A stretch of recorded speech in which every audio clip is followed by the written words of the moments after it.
Hey y'all, it's Nancy, the Handy Scandy. Welcome back for another crafty venture. As you can see today, I'm hopping along with Team Tiny for our hashtag Team Tiny July 2022 hop. This is the card I'll be making today, and our theme is mixing and matching stamp companies. So the companies I'll be using today are, of course, Scrappiness for this beautiful Slimline die, and I'm going to show it up close in a little bit. You can see the edge of details in there. It can be a chain link fence, it can be chicken wire, it can just be a beautiful graphic. Just depends on your use for the item.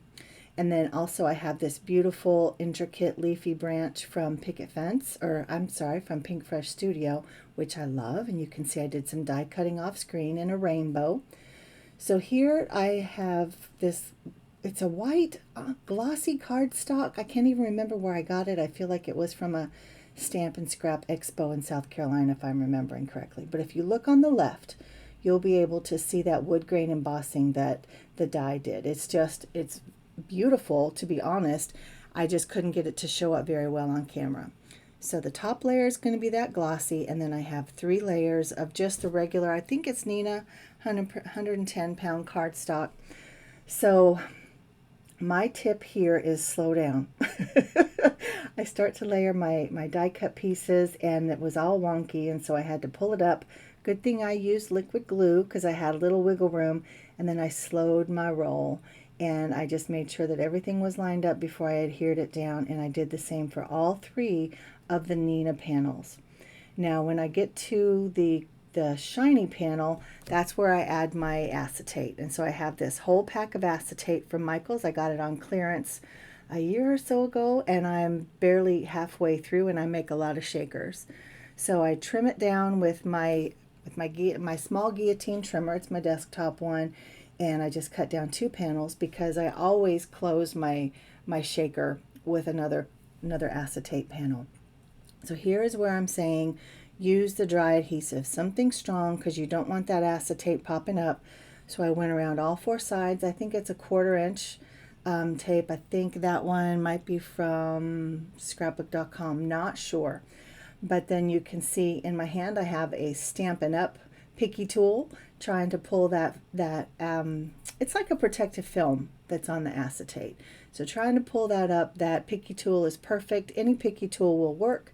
Just talking about the different companies that I'm using to create this card.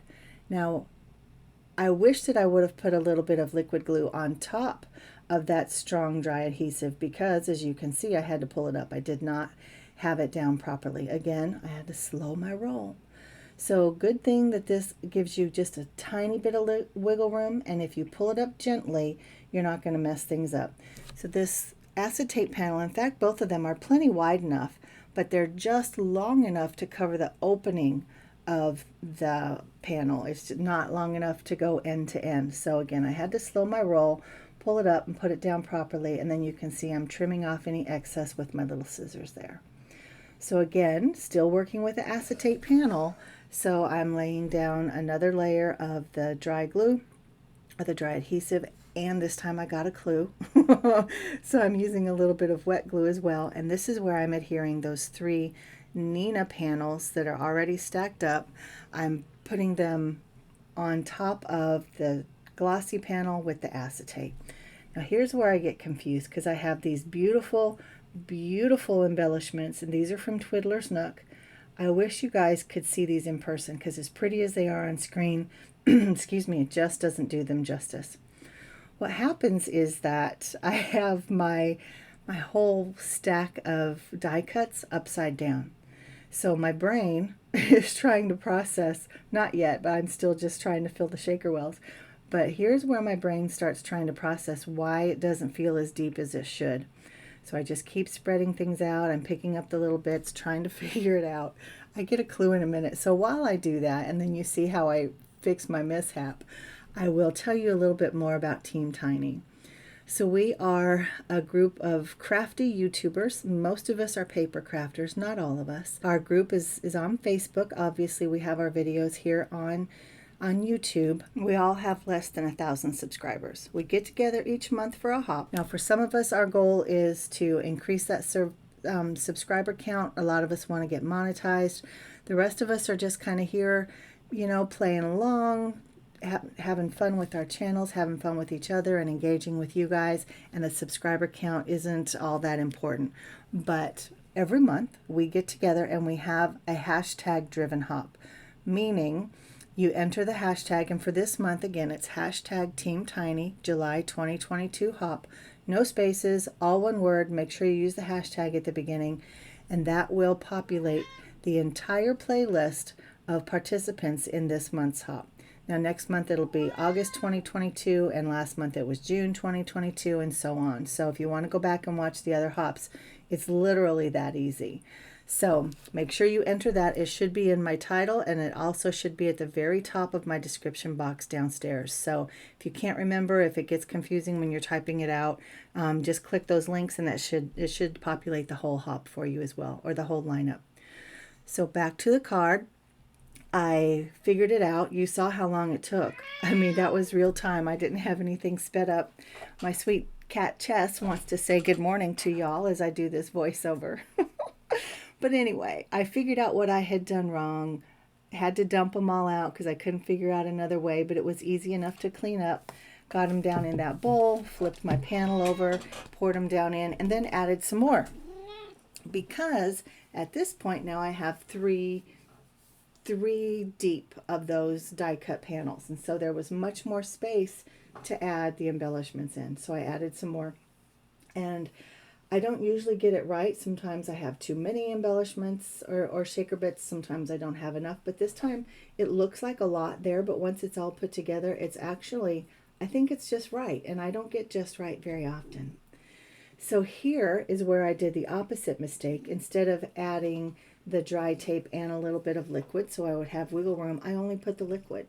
And so it just doesn't work because acetate is non-porous. It's not that it doesn't work, it's just much slower to dry. So I had to go around and add a little bit more because the acetate was already wanting to pull up. The paper had absorbed it all and the acetate didn't get any. So I went around, then I put it up under something hard. In this case it was my laptop, and I let it dry, and then you saw me trying to figure out if I wanted a black or a white background.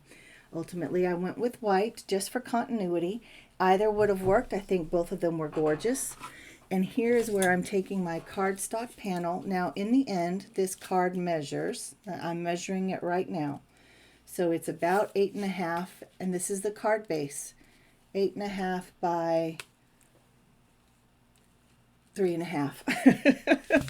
My panel's a little bit narrower, as you can see, but I just used my score. It used to be a cutting tool, but now it's just a scoreboard. It's an old Stampin' Up one, and I just haven't taken the time or decided to make an investment in a new score tool. That is in the future, but for now the score tool on the Stampin' Up cutter works just perfectly for me. Now you can see that this is where I add in my rainbow of goodness with these beautiful die cuts from that I created with the die from PinkFresh Studio. Now PinkFresh has a lot of amazing dies. I am not disappointed with any of the ones that I have from them, nor am I disappointed with my products from Cat Scrappiness. They've all been amazing. Love them. So I added my cool colors over to the right, and now I'm adding my warm colors over here to the left. And I had played around with these die cuts for quite some time, actually. I had them sitting on my desk for a couple days before I figured out the pattern that I wanted to use. Initially I thought that I wanted to do a wreath, but I have too many and it just wasn't going to work. So then I was just going to go along the bottom, but ultimately I like this arch coming up on both sides. Now right now I was just adding one little, maybe two little dabs of glue to hold them in place, kind of tack them down, and then I went back and I added some more to make sure they were all nice and secure. And that, my friends, is my finished card. So the companies that I mixed again were Cat Scrappiness, PinkFresh Studio. I have several Stampin' Up things. I have the Barely Arts, and the beautiful embellishments are from Twiddler's Nook. Now, if I can list and link anything downstairs, I will have it. I can't guarantee, but I will do my best. Oh, and then I also have Michael's represented here, and then I have the Neenah brand for most of the cardstock, and I'll have to try to find the manufacturer for that glossy cardstock on top. But guys, make sure you you enter that hashtag Team Tiny July 2022 hop, so you can hop on to the next person. I do not have a giveaway, and we don't have a giveaway as a whole, but there may be giveaways on individual channels. So make sure that you hop along. You might have an opportunity to win a giveaway. You'll definitely get some wonderful inspiration and see how people choose to mix and match their companies. So guys, until next time, this has been Nancy, the Handy Scandy. I thank you for joining me, and until next time, mwah, I'm out.